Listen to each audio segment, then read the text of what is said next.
Good morning, everybody. Welcome. It's Monday morning. For anyone new here, I'm a hardware manufacturing engineer at Microsoft, so I'm just logging on to work right now. I've been working at Microsoft in this role for like a year and a half now.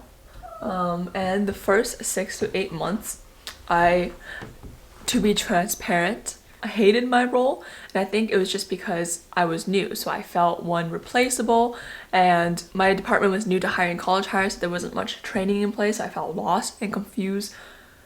A lot of the time really had zero purpose aligned at my work. Of course, with time, I figured it out. I just never expected it to take 8 months as someone who just started their full-time job. I was lucky enough to have internship programs that really set it up for me well, and they trained me and they had a dedicated program. So I think my expectations were coming in with that, and what I was met with was just being thrown in the open. And I just panicked because I thought I was performing badly since I couldn't contribute anything for the 6 to 8 months that I didn't understand anything. I also got a question on one of my videos about how much of the information I know now was learned on the job as opposed to in classes, and I would say 90% of the information is learned on the job. That also might be unique to my university's program. We were very theoretical, mathematical. We weren't much hands-on. We had a few design and manufacturing classes and a few electives surrounding design and manufacturing, but those always filled up, and I never got a chance to take one of those. So yeah, I know University of Michigan is a big research school. The plus side is that there are so many great research projects to get involved in. Like, I got involved in one research project where I essentially helped a professor invent and prototype a medical device for short bowel syndrome.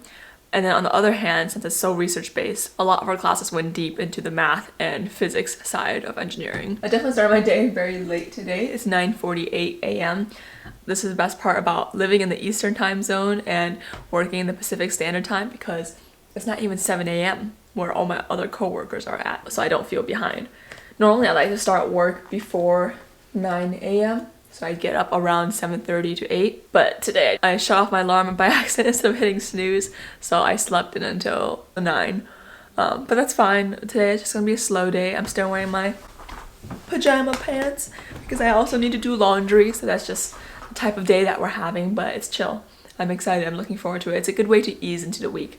One of the things I learned about working is that the working world is a marathon, opposed to, I feel like we were always operating in sprint mode in college. You were sprinting to the end of a semester. You really put all the gas you had in the tank into finals, and then you had a huge break.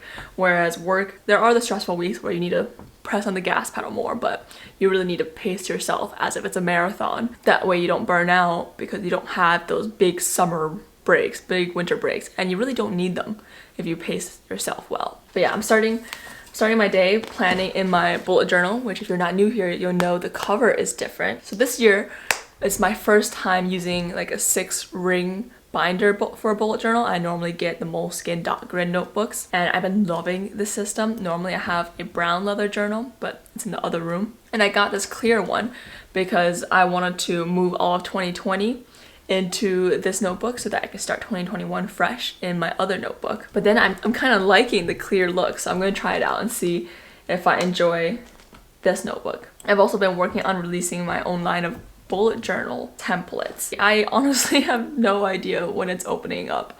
Check the description box. Maybe I'll have an update by the time I upload this video. But I'm really just playing it by ear. It's really just a hobby for me outside of work. But I'll give you a preview of what the templates look like. VIP access.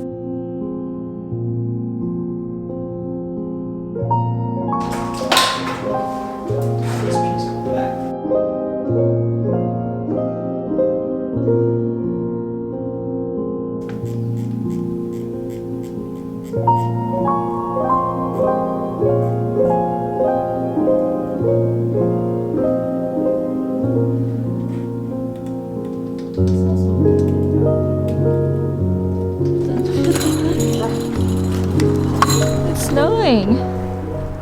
Probably can't tell on camera. Sheldon, there are snowflakes. Go on a walk, they said. It'll be relaxing, they said. It's so windy. I've been doing some more work. It is 2:30 p.m. I just spent about 30 minutes just answering messages. I always forget to put time on my calendar, just leave room to answer any immediate messages I get. I also need to improve my activity on TikTok. I've been doing good. It's been fluctuating a little bit, but I think my goal is 3 videos per week on TikTok. 3 is good.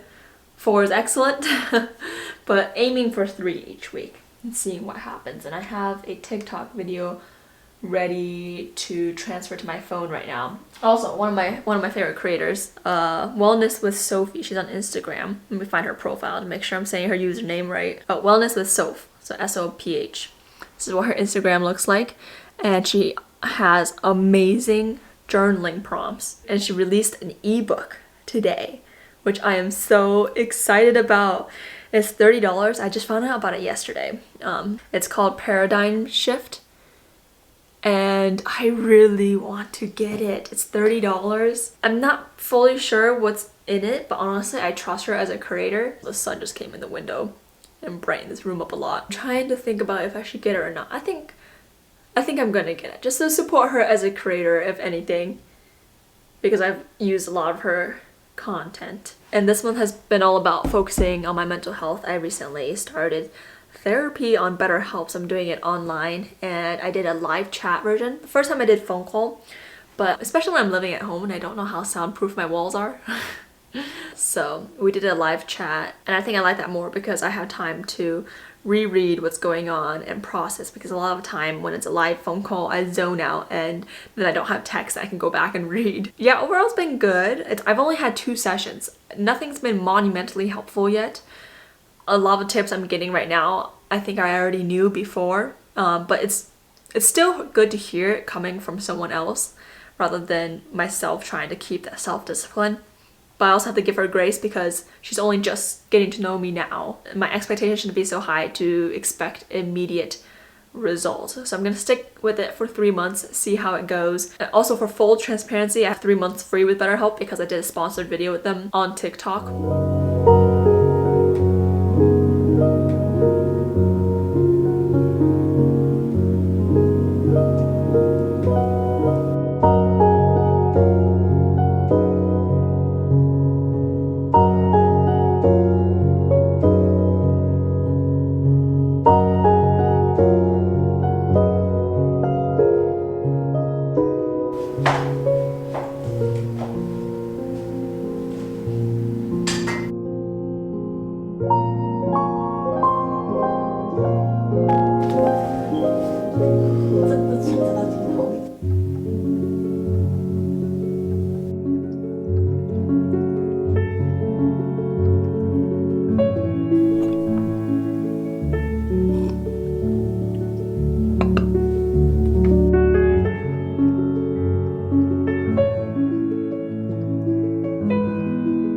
Just finished my most intense meeting of the week. Made it through, can breathe.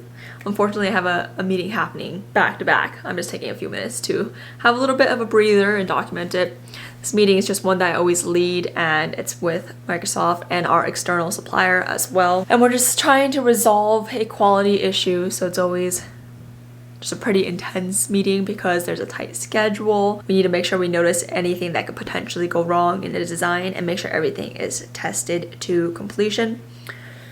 And there's just a lot of different groups that I have to loop in while also thinking from a manufacturing perspective, because on this project I'm both the project manager and the manufacturing engineer. Sometimes we have to double up, which I kind of like. I really enjoy having that visibility because a project manager usually has a lot more visibility than you do as just an individual contributor. But as a project manager, I need to make sure everything is aligned, everything is happening from the different teams, but also doing my portion of the manufacturing analysis. So yeah, it's just one that takes a lot of brain power for me to run. And I also want to make sure to do it well because this quality issue has a lot of visibility to higher management. So I want to make sure everything goes smoothly.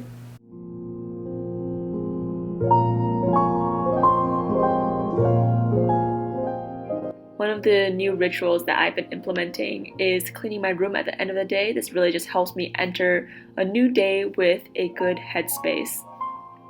There's such a big gap in this vlog from the middle of the day to the night now because honestly, I just entered a really bad mood and didn't feel like filming.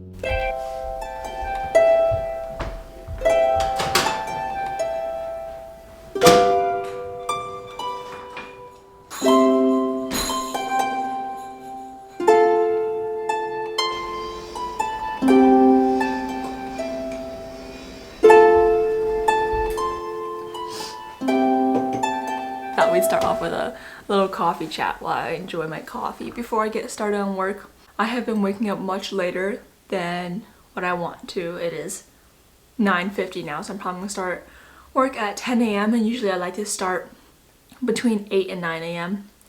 And I honestly just think my period is coming. I've been hitting the snooze button like a mad woman, just feeling really tired and also just kind of grumpy. Last night I didn't even finish filming because I just didn't feel like, I guess I was just in a bad mood. I'm spending all this time now. I'm learning a lot about mental health. I'm reading the book Change Your Brain, Change Your Life. I'm also taking a course on Coursera called The Science of Wellbeing from Yale, which I highly recommend, both of those. And I'm not done with either of those, so they might talk about in the future.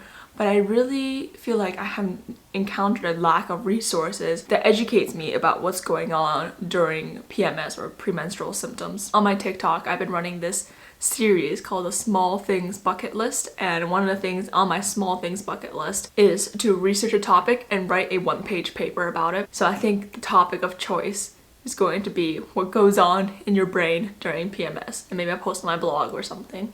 But yeah, it's crazy the lack of education and probably resources that goes into the research of women's menstrual cycles. Like I've listened to, or maybe I just haven't encountered them, but I listened to this one Nike Train podcast episode about your body relating to fitness and its performance when you're on your menstrual cycle, which I'll have it linked down below so you can give it a listen.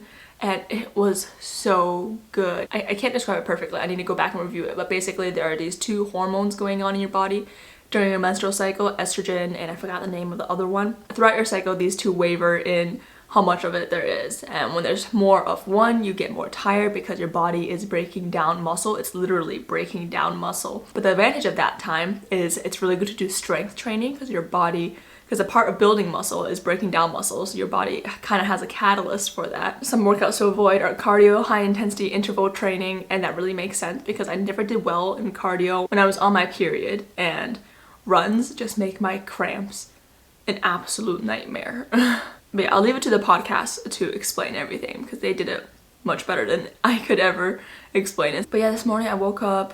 I've been grabbing my phone just as a way to try to get myself out of bed to expose myself to some light. And I got ready, so I'm proud of myself for that. I did try the robe curls trend, which I'll show you my hair. I knew going into it, it wouldn't be the same because I have Asian hair and everyone that I've seen that has tried it has Caucasian hair. Asian or Chinese hair is different because each individual strand is super thick. And then I also have naturally wavy hair, so it's kind of a weird combination. And it did okay. It doesn't look as tight as the curls I've been seeing from other people. And I didn't brush it out or anything, so this is just how the robe curls look naturally. It does add a little bit extra wave, but I don't think it's any extra wavier than my normal wavy hair. It was a fun experiment though. I did it to have something to look forward to when I woke up, hoping it would get me out of bed a little bit faster. Something that always comes with my PMS as well is I start nitpicking everything. I don't even know how to explain it. Like I'm looking back at my videos and I just really don't like all of them. But I know this feeling will pass. I literally don't understand where this feeling comes from. Like I have this feeling right now that I want to discard this whole vlog, which I have I think 30 minutes of footage from Sunday and at least 10 to 15 minutes of edited footage from Monday. I haven't edited Tuesday yet, today's Wednesday, so it'll be a lot of footage that I'm tossing out. I'm gonna tell myself to wait it out when I'm in a good mood to look back and then make a decision. Well, for my morning, I got out of bed and then I went on a really short walk. I normally do one full loop around this nature trail that's in my neighborhood, but wasn't feeling it. I think the loop is normally 0.8 miles and I went like 1/3 of the way and turned back. Probably not even 1/3 of the way. It still feels good. I'm still glad I went out there and did that walk. It honestly makes a huge difference when I leave my house before I start working from home, on how much I feel like my life is consumed by work. Like if I go on a walk beforehand or I go on a coffee run and I come back to work, it doesn't feel like my whole life is work. Now I'm probably gonna journal a bit, do a journaling prompt, just work through some of these emotions. I think our society has really grown to be uncomfortable with witnessing the full range of emotions that humans experience, which is really weird.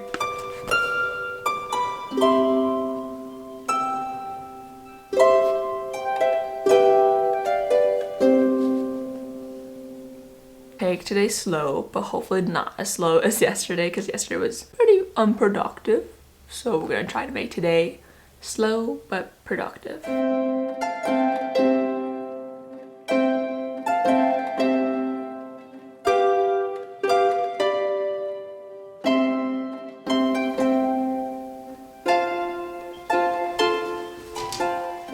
and take a quick break from work and go to Joann's Fabrics to help my dad pick out a fabric for one of these projects that we're working on. This is a week I've been really struggling with my productivity, so I think for these weeks it's just important that I try to take as many breaks as possible, and significant breaks, like breaks that require me to leave the house, if not just leave the room. There's so much snow on the ground. Snow! Jump, jump, jump. Okay, good. Good boy.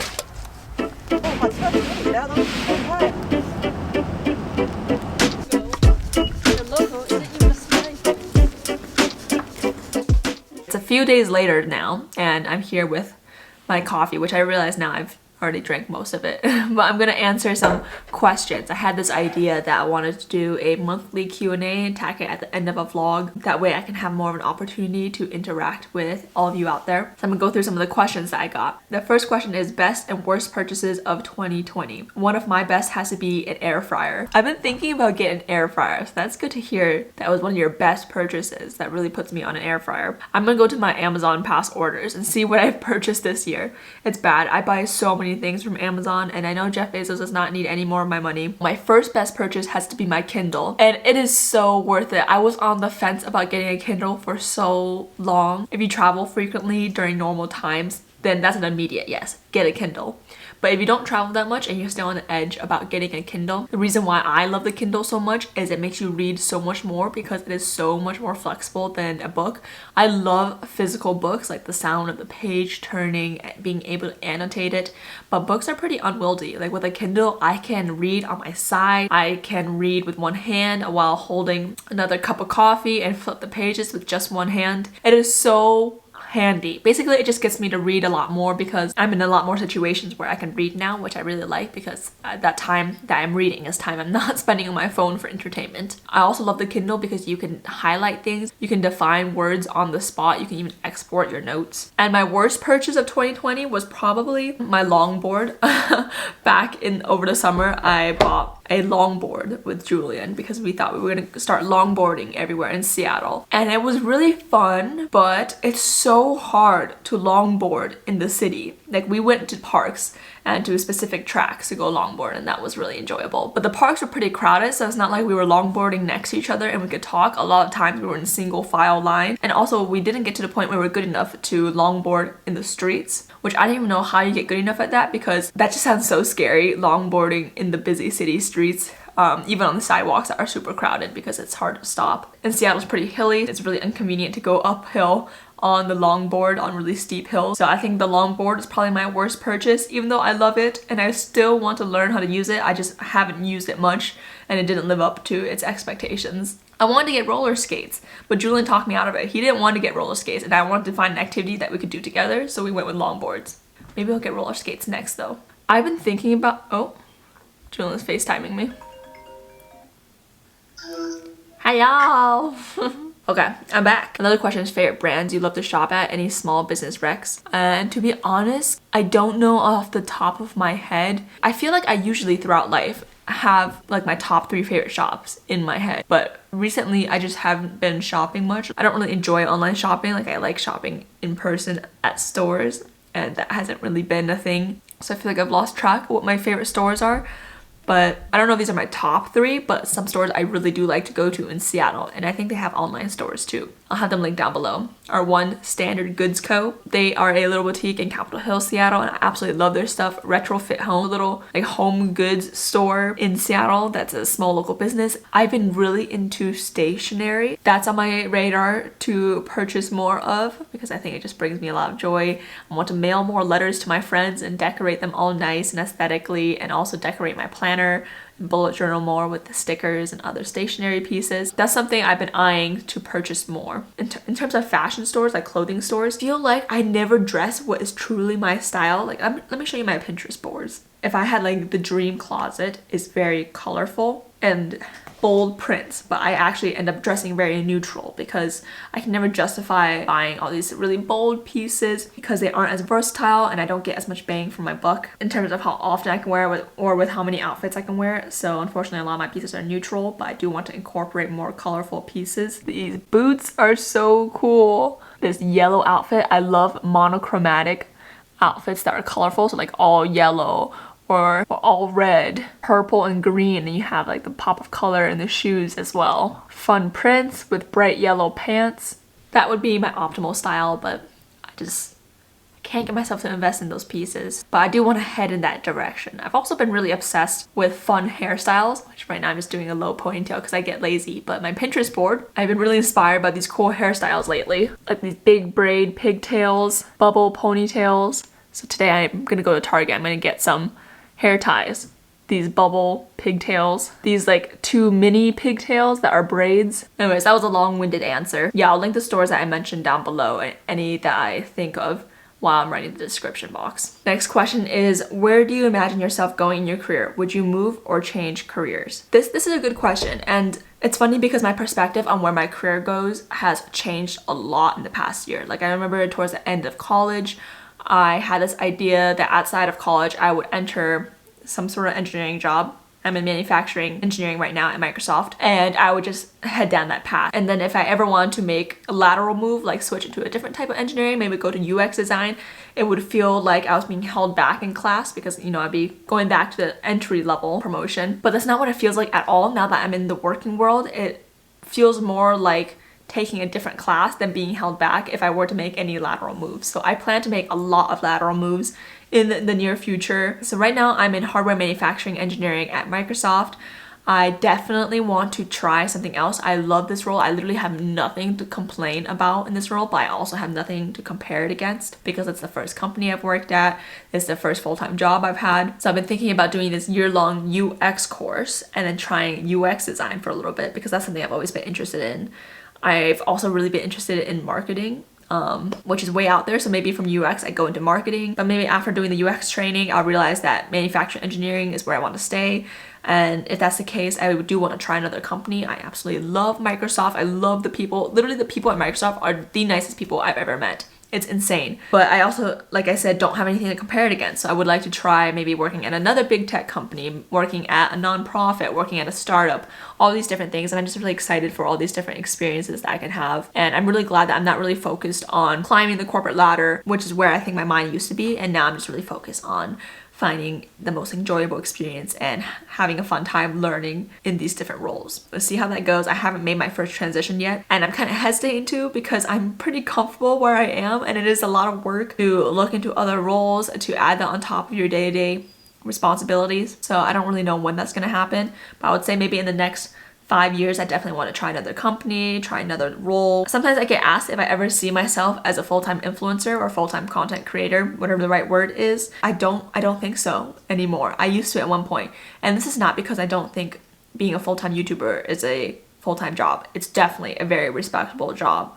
I'm a hardware manufacturing engineer, and that's literally as practical as jobs get, and I have full respect to full-time YouTubers. I think what people don't realize is that it's scalable. So even though right now I work a full-time job and I do YouTube, I'm able to scale down YouTube so that it's a size that's manageable to do along my full-time job. Like I don't do as nearly as many sponsorships as full-time YouTubers would do. One, because I don't have the subscribers, but two, even if I did, I don't have the capacity to take on that many partnerships. The reason I don't see myself becoming a full-time YouTuber is because the experience, the energy would change if YouTube became a means to an end instead of an escape. Like right now, it's an escape from my day-to-day job. It's a creative outlet, but if it became my full-time thing, it would be a means to an end, and that would change the energy around it so much. A couple months ago, I was curious as to what it would be like to be a full-time YouTuber.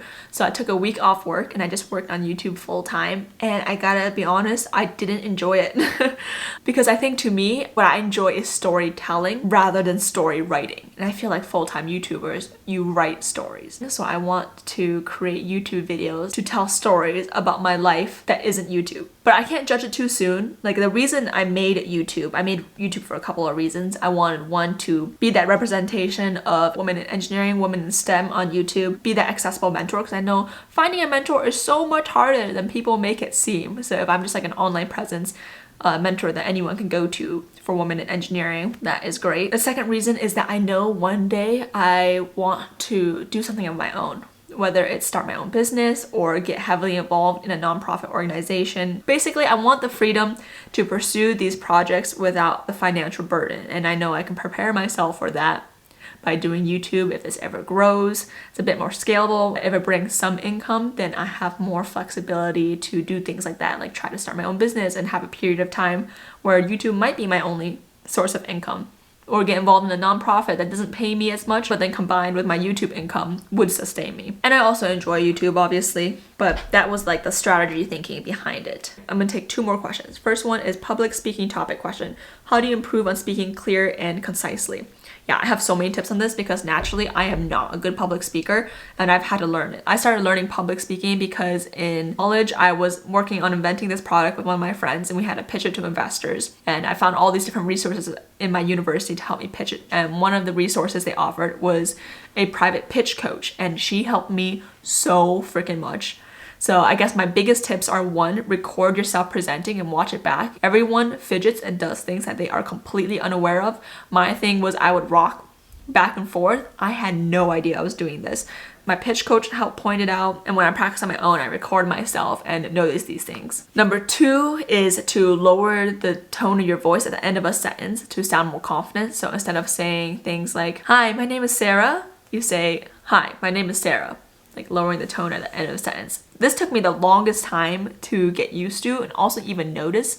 So my pitch coach helped me whenever I was practicing in front of her. If my tone went up, she would just clap and tell me to stop and re-say that sentence again. It just takes brute force to get that into a habit. Tip number 3 is to create a story. Learning how to tell a good story really helps your presentation. When you tell an engaging story, you get your audience engaged. It leaves people with such a positive feeling after your presentation. And tip number 4 is to speak much slower than you think is normal. For me, I speak very fast naturally, but to me, it doesn't feel fast. So when I'm presenting, I talk in a pace that to me feels really freaking slow, which is like right now, I feel like I'm speaking at the rate of molasses, but in a presentation, this is probably a good rate to speak at. The last question I'm going to take is, do you have any tips for building your brand as a student? I love that you are asking this question right now because I didn't even know about building a professional brand until I was towards the end of college. And I think this was one of the most monumental things to help me getting jobs towards the end of college. So you do want to build a professional brand. And to me, what a professional brand is just self-awareness. Just being aware of what your skills are, what you're good at, what you're passionate about, who you can help and how you can help them. I think people hate on personal branding because it seems like putting a label on something, but to me, it's just a skill of communication. It helps you communicate to your interviewers, to the recruiters, what you can do, how you can help them, and how you can do it. Your brand is also flexible. Feel free to change it at any time whenever your passions change, whenever your life changes. My tips though are 1, come up with a mission statement. Your mission statement should highlight what you can do, how you do it, so like the values you operate by, whether it's transparency, honesty, things like that, who you can help, and how you help them. A lot of big companies have mission statements, so you can look at their mission statements for examples. I would always have a mission statement ready at the back of your head. It helps you formulate your answers to interview questions and also align you with what kind of jobs you're looking for, because I know there's a lot of options out there when you are applying the jobs, but when you have a mission statement written down, it really helps guide you in the right direction. Number 2 is to create a story out of every item on your resume. So you have things on your resume of projects you've worked on, internships you've had, extracurriculars you participated in, but have a story constructed for each one of those. So if an interviewer were to ask you, "Oh, tell me about item X on your resume," you have a story that has characters, that has a plot, that might have a twist. It really engages the interviewer. So 1, makes you more memorable, and 2, also makes you sound intelligent. And 3, when you have a story prepared, you are able to communicate everything you need to the recruiter to tell them exactly what you can do and how you do it, all those elements of your mission statement. I think a lot of people underestimate the behavioral aspect of an interview, especially for college students. Because for college students, a lot of companies aren't expecting you to have all the technical knowledge. They know they're gonna have to put a lot of training resources into you. But what they want to see is that you are a good fit for the company culture, that you have the right mindset. So for example, Microsoft looks for a growth mindset, entrepreneurial initiatives, humanitarian passions, things like that. And you just can't leave it up to chance. You can't leave it up to the interviewer to ask you the right questions, to elicit the right information. You should have your stories prepared so that no matter what questions the interviewer asks, you are able to communicate the things about you that you want to communicate. I could probably make a whole video on this topic because this is something that I'm really passionate about. I actually used to do one-on-one tutoring with people to help them build their brand, and I've been thinking about doing a free giveaway for one of those, so let me know if that's something you're interested in. And my final tip for building your brand as a student is to think of yourself as a company. So you're a company with a brand. When you approach these recruiters or these interviewers that you are talking to, if you view yourself as a company and you view them as a customer, it will get you in the right mindset of communicating how you can help them and what services you offer. Brand building is just self-discovery, self-awareness with a focus on your professional career. So it's something I highly recommend. I think it really helps people communicate what they can do to interviewers. I meet a lot of people that come to me for help on their resumes, on their interview, and they are so qualified, but they just lack that communication to show how qualified they are. And that's a key component in getting the job. That's all the questions I have time for today. I will try to do this monthly so I can interact with you all more. Thank you to everyone who sent me questions. If you want to be a part of these Q&As and you don't follow me on Instagram, Instagram is the place to be. That's where I ask you all to ask me questions if you want to participate in the future. But yeah, thank you so much for watching. Happy winter holidays. Yeah, I hope you all are doing well. Leave me a comment below. I'd love talking with you all. Like the video if you enjoyed it. Hit subscribe if you want to stay for more. And I'll talk to you next time. Bye. Young age, trying to make it big. Now that I'm up, they all on my dick. No contractors, never thrown a brick. Just trying to keep it cool like this ice on my wrist. God-given talent, been feeling blessed. Kept it 100 like an Asia's math test. Balling all day, I got it on lock. The way I'm flexing on them, you can call me the Rock.